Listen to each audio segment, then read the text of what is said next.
25/6/2025 प्रातः मुरली बाप दादा मधुबन। मीठे बच्चे, बाप तुम्हें नई दुनिया के लिए राजयोग सिखला रहे हैं, इसलिए इस पुरानी दुनिया का विनाश भी जरूर होना है। प्रश्न: मनुष्य में कौन सी एक अच्छी आदत पड़ी हुई है लेकिन उससे भी प्राप्ति नहीं होती? उत्तर: मनुष्यों में भगवान को याद करने की जैसे आदत पड़ी हुई है। जब कोई बात होती है तो कह देते हैं, हे भगवान। सामने शिवलिंग आ जाता है, लेकिन पहचान यथार्थ न होने के कारण प्राप्ति नहीं होती है। फिर कह देते हैं, दुख सुख सब वही देता है।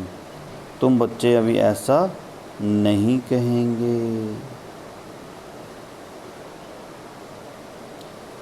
ओम शांति। बाप जिसको रचता कहा जाता है, किसका रास्ता? नई दुनिया का रास्ता। नई दुनिया को कहा जाता है स्वर्ग व सुखधाम। नाम कहते हैं परंतु समझते नहीं। श्री कृष्ण तो विश्व का मालिक था। बाप को तो सब कुछ पता है। बाप माना शिव परमात्मा की, वह सृष्टि के आदि मध्य अंत को जानते हैं। अभी तुम बच्चे जानते हो। दुनिया में तो यह भी किसको पता नहीं है, ब्रह्मा विष्णु शंकर कौन हैं। शिव तो है ऊंच से ऊंच भगवान। अच्छा, फिर प्रजापिता ब्रह्मा कहाँ से आया है? प्रजापिता माना ही मुख से अडॉप्ट करने वाला तुम हो। मुख वंशावली। तुम हो मुख वंशावली। भगवान कहते हैं कि निराकार मुझको ही ज्ञान का सागर कहा जाता है। मुझ बिंदु में सारा ज्ञान है। आत्मा माई नॉलेज रहती है। तुम बच्चे समझते हो, उनको परम पिता परमात्मा कहा जाता है। वह है सुप्रीम सोल, अर्थात सबसे ऊंच से ऊंच पतित पावन बाप ही सुप्रीम है ना। मनुष्य भगवान कहेंगे तो शिवलिंग याद आएगा। ये जैसे आदत पड़ी है भगवान को याद करने की। सतयुग को सुखधाम भी कहा जाता है। वहाँ दुख था नहीं। कलयुग में है दुख, यहाँ सुख का नाम है नहीं।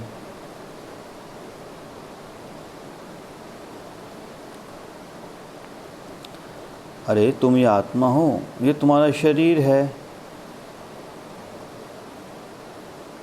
आत्मा को परमात्मा नहीं कहेंगे।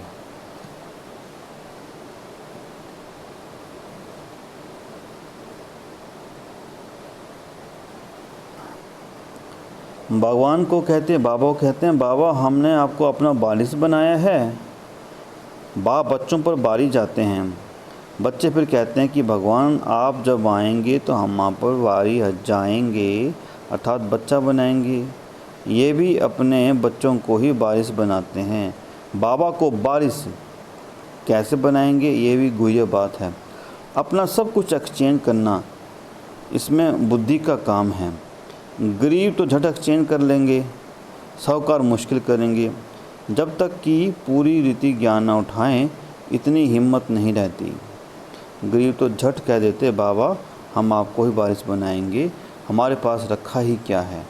वारिस बनाकर फिर शरीर निर्वाह भी अपना करना है। सिर्फ ट्रस्टी समझकर रहना है। युक्तियाँ बहुत बताते हैं। बाप को सिर्फ देखते हैं कि कोई पाप कर्म में पैसे खराब नहीं करते हैं। पाप कर्म में नहीं करते हैं। मनुष्य को पुण्य आत्मा बनाने में पैसा लगाते हैं, सर्विस भी कायदेशीर करते हैं।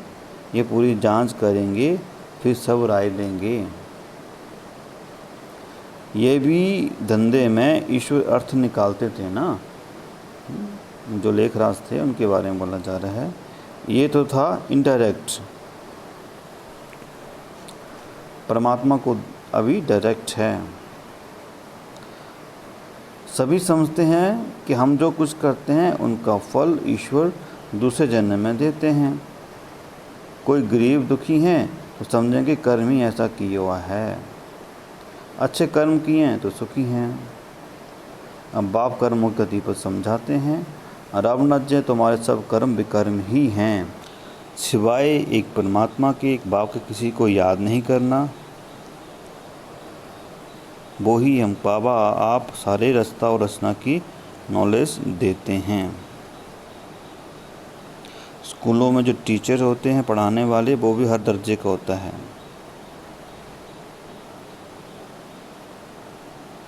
भक्ति मार्ग में भी तो याद करते थे, लेकिन अंधश्रद्धा भी से भी याद करते हैं। कहते भी हैं, गाते भी हैं, ईश्वर की गति मति न्यारी है। बाबा आपकी गति और सदगति की मत तो बड़ी वंडरफुल है। ऐसे बाप को याद करना चाहिए। स्त्री अपने पति के गुण गाती है ना, बड़ा अच्छा है, ये उनकी प्रॉपर्टी है, अंदर में खुशी रहती है। ये तो पतियों का पति, बापों का बाप है, इनसे कितना हमको सुख मिलता है और सबसे दुख मिलता है। हाँ, टीचर से सुख कम मिलता है क्योंकि पढ़ाई से इनकम होती है। गुरु हमेशा किया जाता है वानप्रस्थ में। बाप भी कहते हैं मैं वानप्रस्थ में आया हूँ, यह भी वानप्रस्थी, मैं भी वानप्रस्थी। यह सब मेरे बच्चे भी वानप्रस्थी। बाप टीचर गुरु तीनों ही इकट्ठे हैं। बाप टीचर भी बनते हैं, फिर गुरु बन साथ ले जाते हैं। उस एक बाप की ही महिमा है ये बातें, और कोई शास्त्र आदि में नहीं है। बाबा हर बात अच्छी रीति समझाते हैं। इनसे ऊंची नॉलेज कोई होती नहीं, ना जानने की दरकार रहती है। हम सब कुछ जानकर विश्व के मालिक बन जाते हैं और जास्ती क्या करेंगे। बच्चों की बुद्धि में ये तो तब खुशी में और उसी याद में रहें, और ये सब बातें हैं तो सब खुशी में रहे। पुण्य आत्मा बनने के लिए याद में जरूर रहना है। माया का धर्म है तुम्हारा योग तोड़ना, और योग में ही माया विघ्न डालती है। भूल जाते हो, माया के तूफान बहुत आते हैं। ये भी ड्रामा में नूंद है। सबसे आगे तो ये है, तो उनको सब अनुभव होते हैं। मेरे पास जब आए तब तो सबको समझाऊं ना।